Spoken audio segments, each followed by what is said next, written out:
Hey there, this is the second video in the basic series. We're going to take you through the second warm-up that you can use with some of your beginner classes.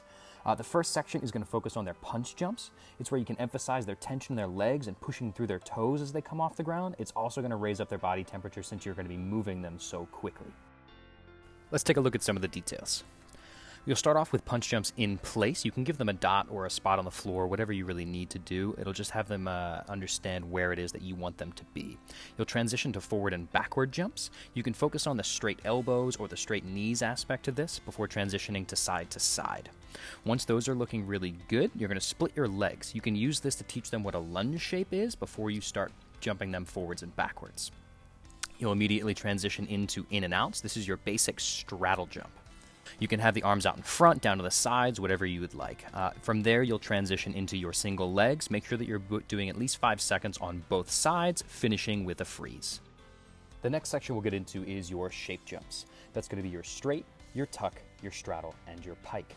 You'll do each one of these 3 times in a row before finishing in a freeze, and you'll do that section 3 times.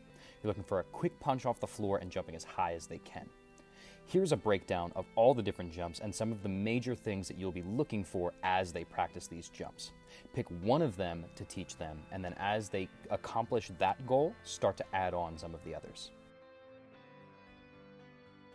The first jump we're going to start with is the straight jump. You'll start with your arms all the way up by your ears while pushing through your toes and knees to have straight arms and straight legs while you're in the air. Make sure that they're finishing in a freeze for all of these jumps. From there, we'll transition into our tuck jumps. You're looking for knees above the belly button, feet and knees together with toes pointed off of the ground.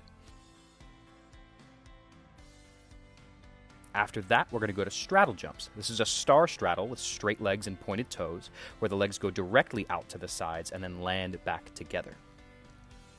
We'll immediately go into our pike jumps, where the feet come out in front of you with straight legs and pointed toes. The way I like to describe this one to the kids is it's like you're kicking a soccer ball with both feet at the same time.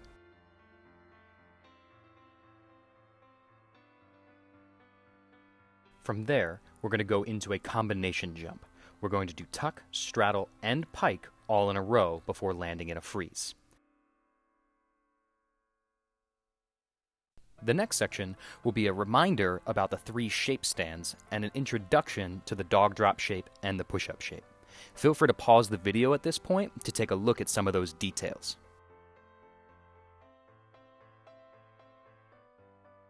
You'll begin this section by going through the tuck stand, straddle stand, and pike stand. Some ways to challenge them are to see if they can keep their hands flat on the ground as they transition from one shape to the next, making sure that their ears are covered as they do so, and having proper leg positioning.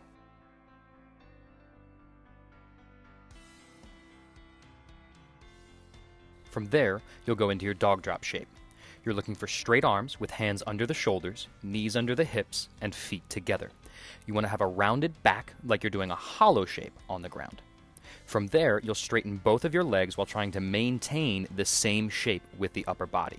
Have them go back and forth between those with an emphasis on neutral head position and making sure that their body is tight. After the dog drop shape and the push-up shape, you'll move to mountain climbers and levers. The mountain climber is going to be a really great conditioning drill for building up to handstands, and the lever is going to help with their active flexibility. Go ahead and pause to take a look at some of the other details. To begin the mountain climber, start off in a push-up shape. You'll bring one leg up towards your chest, bending one knee, and straightening the back one. Try to maintain the same height of the hips the entire time with the shoulders over the hands, extending the back leg to completely straight. As we move into the lever, you'll lift the top leg up towards the ceiling with a straight leg and a pointed toe. You're looking for a straight line that goes from their hands all the way to the back foot.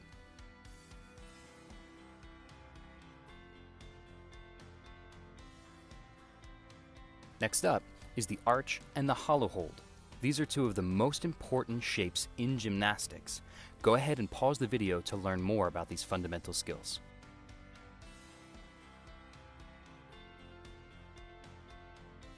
For the arch hold, start off on your stomach in a handstand shape. From there, lift your arms and your legs as high as you can off the floor. You want your arms covering your ears, with your legs together, straight knees, and pointed toes. For the hollow hold, begin on your back before picking up your head and shoulders, and then your feet. You're trying to maintain the lower back touching the floor with feet and knees together throughout all of these different types of hollow hold. An easier version is going to be the tuck hollow. Start by bending the knees while picking up the head and shoulders. And a more difficult version is the arms over head hollow. You'll lift the arms up to the ears before picking up the head and shoulders and the feet. The next two shapes are the tabletop and the rear support. These are excellent for teaching strength in the back side of the body as well as tension, while also working the flexibility of the front of the shoulders. To begin, start seated on the floor with the hands behind the hips. Lift the hips up towards the ceiling with the hands under the shoulders and the knees directly over the feet. Try to create a straight line from the shoulders down to the knees. During the rear support, maintain the hands under the shoulders, but straighten the legs and point the toes.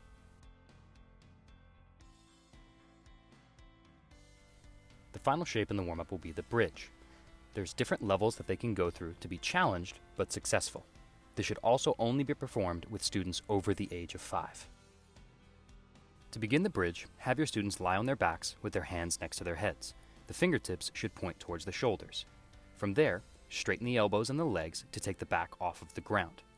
To challenge them, see if they can make their elbows straight before moving to feet and knees together, and then straight legs. If that's too easy, they can try to walk their feet closer to their hands to make their shoulders stack over top of their palms.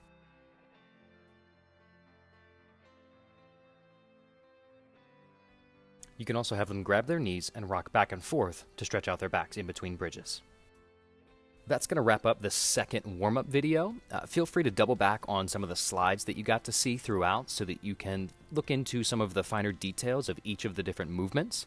This is going to be an extension and an expansion of the first warm-up that you taught. It's going to prepare them for some of the more intermediate skills that they will learn later on down the line.